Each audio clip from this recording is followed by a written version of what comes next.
തീരപ്രദേശത്ത് മഴ ആരംഭിച്ചതോടുകൂടി കടലാക്രമണം ശക്തമാവുകയും കടൽ കരയിലേക്ക് കയറിക്കൊണ്ടിരിക്കുകയാണ്. തീരപ്രദേശത്ത് കാണുന്ന ദുരിതത്തിൻ്റെ ഒരു നേർക്കാഴ്ചയാണ് ഈ പള്ളിത്തുറയിൽ കാണുന്നത്. ഇത് പല പ്രദേശങ്ങളിലുമുണ്ട്.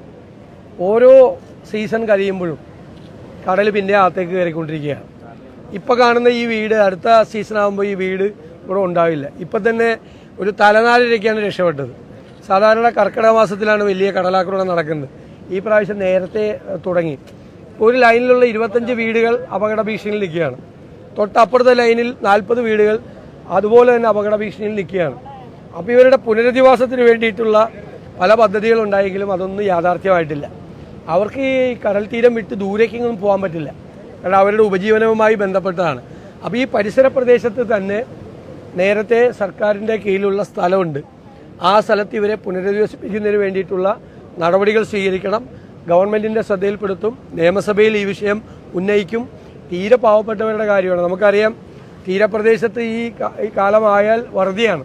ശരിക്കും കടലിലെ മത്സ്യലഭ്യത കുറവുണ്ട്. പഴയ പോലെയല്ല. ഏറ്റവും കൂടുതൽ സമയം കടലിൽ പോകരുത് എന്ന് പറയുന്ന മുന്നറിയിപ്പുകൾ നൽകുന്ന ഒരു കാലമാണ്. വളരെ കുറച്ച് ദിവസം മാത്രമേ കടലിൽ പോകാൻ തന്നെ പറ്റുള്ളൂ. പോയാലും മത്സ്യലഭ്യതയുടെ കുറവുണ്ട്.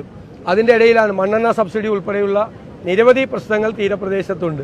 അതോടൊപ്പമാണ് കൈക്കുഞ്ഞുങ്ങളുമായിട്ടാണ് അമ്മമാർ വന്നിരിക്കുന്നത്. കാരണം രാത്രിയൊക്കെയാണ് ഈ പ്രശ്നം ഉണ്ടാകുന്നത്. എവിടേക്കാണ് അവർക്ക് ഓടിപ്പോകാൻ കഴിയുന്നത്? അപ്പോൾ ഒരു അപകട മേഖലയിലാണ് നിൽക്കുന്നത്. അപ്പോൾ ഗവൺമെൻറ് ഗൗരവത്തോടു കൂടി അതിനൊരു പരിഗണന കൊടുത്ത് അവരെ പുനരധിവസിപ്പിക്കുന്നതിനുള്ള നടപടികൾ സ്വീകരിക്കണം.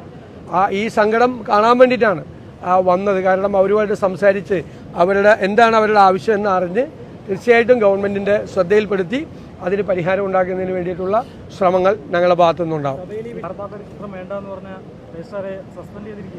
അല്ല, അത് വൈസ് ചാൻസലർക്ക് യഥാർത്ഥത്തിൽ രജിസ്ട്രാറെ സസ്പെൻഡ് ചെയ്യാൻ അധികാരമുണ്ടോ? എനിക്ക് തോന്നുന്നില്ല. അത് നിയമപരമായി നിലനിൽക്കുന്ന ഒരു സസ്പെൻഷൻ അല്ല. മാത്രമല്ല, ഇത് ഈ ഗവർണറുടെ പേരിൽ ഗവർണറെ പോലുള്ള ഒരാൾ ചാൻസലറാണ്.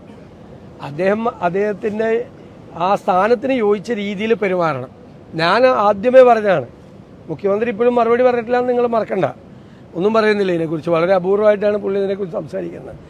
ആദ്യം ഒരു RSS നേതാവിനെ കൊണ്ടുവന്ന് ഓപ്പറേഷൻ സിന്ദൂറിൻ്റെ പേരിൽ ലെക്ചർ സീരീസ് നടത്തി. എന്നിട്ട് മുൻ പ്രധാനമന്ത്രിമാരെ അധിക്ഷേപിച്ച് RSS നേതാവ് സംസാരിച്ചു.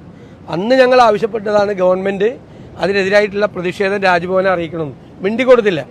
പിന്നീടാണ് മന്ത്രി പ്രസാദുമായിട്ടുള്ള വിഷയം വന്നത്, മന്ത്രി ശിവൻകുട്ടിയായിട്ടുള്ള വിഷയം വന്നത്. അപ്പോൾ 4ാമത്തെ സംഭവമാണ് ഈ സെനറ്റ് ഹാളിൽ നടന്നത്. അപ്പോൾ ഗവർണർ അദ്ദേഹത്തിൻ്റെ പദവി വളരെ വലിയ പദവിയാണ്, ഭരണഘടനാപരമായ പദവിയാണ്. അവിടെ നിന്ന് താഴെ ഇറക്കി ആ സ്ഥാനത്തെ രാഷ്ട്രീയ പ്രചരണത്തിനും മതപ്രചരണത്തിനും വേണ്ടി ഉപയോഗിക്കരുത്. അങ്ങനെ ഉപയോഗിക്കാൻ പാടില്ല. ആ ഉപയോഗിച്ചതിനുള്ള ശക്തമായ പ്രതിഷേധം സംസ്ഥാന ഗവൺമെൻറ് അറിയിക്കണം, ഗവർണറെ അറിയിക്കണം. മുഖ്യമന്ത്രി ഇക്കാര്യത്തിൽ അതിൽ കാര്യമായിട്ട് ഇടപെടുന്നില്ല. അതിൽ ഞങ്ങൾക്ക് പരാതിയുണ്ട്. അല്ലല്ല, അതൊക്കെ വെറും ആരോപടി മാത്രം നടക്കുന്നുള്ളൂ. മുഖ്യമന്ത്രി എന്താണ് ഇതിനെക്കുറിച്ച് പറഞ്ഞത്? മുഖ്യമന്ത്രി ഒരു സ്ട്രോങ് ആയിട്ടുള്ള ഒരു പ്രൊട്ടസ്റ്റ്, കേരള ഗവൺമെൻറ്റിൻ്റെ ഒരു പ്രൊട്ടസ്റ്റ് രാജ്ഭവനെ അറിയിക്കട്ടെ.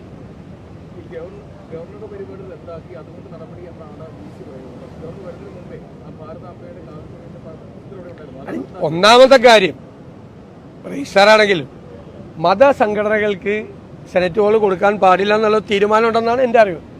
കൊടുക്കാൻ പാടില്ലായിരുന്നല്ലോ, ഇതൊരു മതസംഘടനയല്ലേ.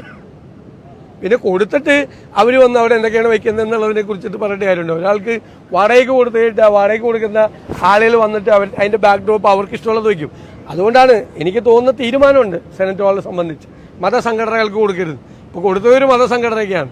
അപ്പോൾ ഗവർണറാണ് വന്ന് അതിന് വേണ്ടിയിട്ട് സംസാരിച്ചത്. ഗവർണർ ഇത്രയും ഈ മതപ്രചരണവും രാഷ്ട്രീയ പ്രചരണവും ഒന്നും നടത്തരുത് എന്നാണ് ഞങ്ങളുടെ ശക്തമായ അഭിപ്രായം. ഞങ്ങളുടെ എതിർപ്പ് ശക്തിയായി ഞങ്ങൾ പ്രകടിപ്പിച്ചിട്ടുണ്ട് ആദ്യ ദിവസം മുതൽ. മുഖ്യമന്ത്രിയാണ് ഇക്കാര്യത്തെക്കുറിച്ച് മൗനം. അതെന്താണെന്ന് എനിക്ക് ഇതുവരെ മനസ്സിലാകുന്നില്ല. അതല്ലേ പറഞ്ഞത്. ഇത്രയും നേരം കഴിഞ്ഞിട്ട് അവസാനം രാമന്റെ ആരാണ് സീതയെന്ന് ചോദിച്ചു കഴിഞ്ഞാൽ ഞാൻ എന്താ പറയാ? പിന്നെ അല്ലാതെ പിന്നെ എന്താ പറഞ്ഞത്? ഇത്രയും നേരം ഞങ്ങൾ ആദ്യം മുതലേ പ്രൊട്ടസ്റ്റ് രജിസ്റ്റർ ചെയ്യാണ്. ഡേ 1 മുതൽ എന്നൊക്കെ പറഞ്ഞില്ലേ? അല്ല, സർക്കാർ ആവശ്യപ്പെട്ട സ്ഥലത്ത് വീട് വെച്ച് കൊടുക്കാമെന്നാണ് അവർ പറഞ്ഞത്. അത് കൊടുക്കാത്ത സാഹചര്യത്തിൽ ഞങ്ങൾ സ്ഥലം വാങ്ങിക്കുന്നുണ്ട്. കോൺഗ്രസ് പാർട്ടി രാഹുൽ ഗാന്ധി പറഞ്ഞ 100 വീട് നിർമ്മിക്കുന്നതിന് വേണ്ടി ഞങ്ങൾ ഏകദേശം സ്ഥലത്തിൻ്റെ അന്തിമഘട്ടത്തിലാണ് ഞങ്ങൾ 2-3 കാരണം അവിടെ സ്ഥലം കിട്ടാൻ പാടെ ഗവൺമെൻറ് തന്നെ 10 മാസം എടുത്തിട്ടാണ് സ്ഥലം കിട്ടിയത്. സ്ഥലം കിട്ടാൻ ഞങ്ങൾ ഗവൺമെൻറ് ഞങ്ങൾക്ക് വീട് വയ്ക്കാനുള്ള അവസരം തരുമെന്ന് വിചാരിച്ചാണ് നമ്മൾ കാത്തിരുന്നത്. അതല്ല, പൈസ കൊടുത്താൽ മതി എന്നാണ് ഗവൺമെൻറ് പറയുന്നത്. അതിനോട് ഞങ്ങൾക്ക് യോജിപ്പില്ല. ഞങ്ങൾ ഗവൺമെൻറ് അറിയിച്ചിട്ടുണ്ട്, മുസ്ലിം ലീഗും സ്ഥലം വാങ്ങിച്ചിട്ടുണ്ട്, ഞങ്ങളിപ്പോൾ സ്ഥലം വാങ്ങിക്കുക. അപ്പോൾ യൂത്ത് കോൺഗ്രസിൻ്റെ പണം കോൺഗ്രസ് പാർട്ടി വാങ്ങിക്കുന്ന സ്ഥലത്ത് അവർക്ക് വീട് വയ്ക്കുന്നതിനുള്ള സൗകര്യം ചെയ്തോളൂ. ഡോക്ടർ ഹാരിസിന്റെ വെളിപ്പെടുത്തൽ റിപ്പോർട്ട് ഇപ്പോൾ സർക്കാരിന് കൈമാറിയിട്ടുണ്ട്. പറയുന്നത് ഡോക്ടർ പറയുന്ന കാര്യങ്ങൾ ചിലതിലൊക്കെ വസ്തുതയുണ്ട്, എന്നാൽ പൂർണ്ണമായി ശരിയല്ല, എന്നാൽ നടപടി വേണ്ട എന്നാണ് പറയുന്നത്. അല്ല, എന്ത് കാര്യത്തിലാണ് അദ്ദേഹത്തിനെതിരെ നടപടി എടുക്കുന്നത്?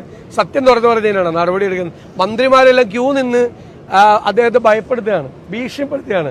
മന്ത്രിമാരെല്ലാം ഒരു വശത്ത് പറയുന്ന അദ്ദേഹം കറക്റ്റാണ് പറഞ്ഞത്, സത്യസന്ധനാണെന്ന്, മറ്റു വശത്ത് പോയി അദ്ദേഹത്തെ ഭീഷണിപ്പെടുത്തുകയാണ് സത്യം പറഞ്ഞതിന്. ഈ യൂറോളജി ഡിപ്പാർട്ട്മെന്റിലെ മാത്രം കാര്യം അദ്ദേഹം പറഞ്ഞത്. ബാക്കിയുള്ള ഡിപ്പാർട്ട്മെന്റിൽ നടക്കുന്നതോ, ബാക്കിയുള്ള മെഡിക്കൽ കോളേജിൽ നടക്കുന്നതോ, ബാക്കിയുള്ള സർക്കാർ ആശുപത്രിയിലെ സ്ഥിതിയോ എല്ലായിടത്തേക്കും മരുന്ന് പുറത്തേക്ക് എഴുതി കൊടുക്കുക. സർക്കാർ മരുന്നില്ല, മരുന്ന് ക്ഷാമമാണ്. ഞാൻ പറയല്ലോ, സർജറി ചെയ്യാനുള്ള നൂല് പോലും ഇല്ല, അതും മേടിച്ചുകൊണ്ട് പോകണം. സർജറി നടത്തുന്ന ആൾ ഇതെല്ലാം സർജറി കത്രിക തൊട്ടുള്ള എല്ലാ സാധനവും മേടിച്ചുകൊണ്ട് പോകണം.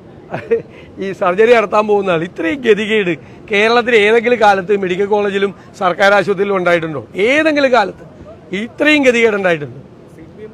ഞാൻ പറഞ്ഞല്ലോ, കഴിഞ്ഞ വർഷം 934 കോടി രൂപ വേണമായിരുന്നു മരുന്നും ബാക്കി സാധനം മേടിക്കാൻ. അതിന് ആദ്യം 356 പിന്നെ 150 കൊടുത്തത്. 428 കോടി രൂപ കഴിഞ്ഞ വർഷത്തെ ബാക്കിയുണ്ട്. ഈ വർഷം 1015 കോടി വേണം മരുന്ന് മേടിക്കാൻ. ആകെ അലോക്കേറ്റ് ചെയ്തിരിക്കുന്നത് 356 കോടിയാണ്. 356 കോടി. അപ്പോൾ കഴിഞ്ഞ വർഷത്തെയും ഈ വർഷത്തെയും കൂടി തന്നെ 1100 കോടി രൂപ മെഡിക്കൽ സർവീസസ് കോർപ്പറേഷനും കൊടുക്കണം. അവിടെ കാശില്ലാത്തതുകൊണ്ടാണ് അവരവിടെ ഈ മരുന്ന് സപ്ലൈ ചെയ്യുന്നില്ല, സർജിക്കൽ എക്യുപ്മെന്റ് സപ്ലൈ ചെയ്യുന്നില്ല, പ്രോപ്പറായിട്ട് സപ്ലൈ ചെയ്യുന്നില്ല. അതാണ് പ്രശ്നം, വേറെ ഒരു പ്രശ്നമല്ല, കാശ് കൊടുക്കാത്തതാണ്. അദ്ദേഹത്തിനെതിരെ നടപടിയെടുത്ത് നമുക്ക് അപ്പം നോക്കാം. ഇങ്ങനൊരു സത്യം ഒരാൾ തുറന്നു പറഞ്ഞതിന്റെ പേരിൽ അദ്ദേഹത്തിനെതിരെ നടപടിയെടുത്താൽ അതിനെതിരായിട്ടുള്ള അതിശക്തമായ പ്രതിഷേധം കേരളത്തിലുണ്ടാവും. ഒരു സംശയവും വേണ്ട കാര്യത്തിൽ. അദ്ദേഹം എന്ത് തെറ്റ് ചെയ്തിട്ടാണ്? ഇതൊക്കെ വെറുതെ, ഇതൊക്കെ ഇവരെല്ലാം എല്ലാ കാര്യത്തിലും അങ്ങോട്ടും കൂടെ അഭിപ്രായ വ്യത്യാസവും. നിങ്ങളിത് കാണാതെ പോകുന്നത്, നിങ്ങൾ ഈ കോൺഗ്രസിന്റെ UDF-ന്റെ പുറകെ എല്ലാവരും നടക്കുന്നതുകൊണ്ട് ഇത് കാണാത്തത്. LDF-ൽ എല്ലാ കാര്യത്തിലും അഭിപ്രായ വ്യത്യാസവും. RSS വിവാദം പലതരത്തിലുള്ള അഭിപ്രായമല്ലേ പറഞ്ഞത്. എം വി ഗോവിന്ദൻ ഒന്ന് പറഞ്ഞു, പിണറായി വിജയൻ വേറെന്ന് പറഞ്ഞു, ഇപ്പോൾ DGP-യെ വെച്ചത് മുഖ്യമന്ത്രി വേറെന്ന് പറഞ്ഞു, P ജയരാജൻ വേറെ പറഞ്ഞു. ഇപ്പോൾ ഈ ഡോക്ടർ ഹാരിസുമായി ബന്ധപ്പെട്ട് വീണ ജോർജ് ആരോഗ്യമന്ത്രി ആദ്യം ഒന്ന് പറഞ്ഞു, പിന്നെ വേറെ മാറ്റി പറഞ്ഞു, മുഖ്യമന്ത്രി വേറെന്ന് പറഞ്ഞു. പിന്നെ മുഖ്യമന്ത്രി പറഞ്ഞതോടുകൂടി മന്ത്രിമാർ ക്യൂ നിന്ന് ആ ഡോക്ടറെ വരട്ടുവാണ്. CPI-യുടെ ബിനോയ് വിശ്വം ഒന്ന് പറഞ്ഞു, ബിനോയ് വിശ്വത്തിന്റെ പാർട്ടിയുള്ള മന്ത്രി വേറെന്ന് പറഞ്ഞു, അനിൽ. ഇത് ഇടതുമുന്നണിയിൽ ഒരു ഏകാഭിപ്രായം ഇല്ല. മറ്റത് അപ്പുറത്ത് ടീം UDF നിൽക്കുക. നിങ്ങൾ മൈക്രോസ്കോപ്പിക് ലെൻസുമായിട്ട് ഞങ്ങളുടെ പുറകെ നടക്കുന്നതുകൊണ്ടാണ് നിങ്ങൾ ഇതൊന്നും കാണാത്തത്. അതും കൂടി നോക്കണം. ഇനി മുതൽ അതായിരിക്കും വാർത്ത. ഇപ്പുറത്ത്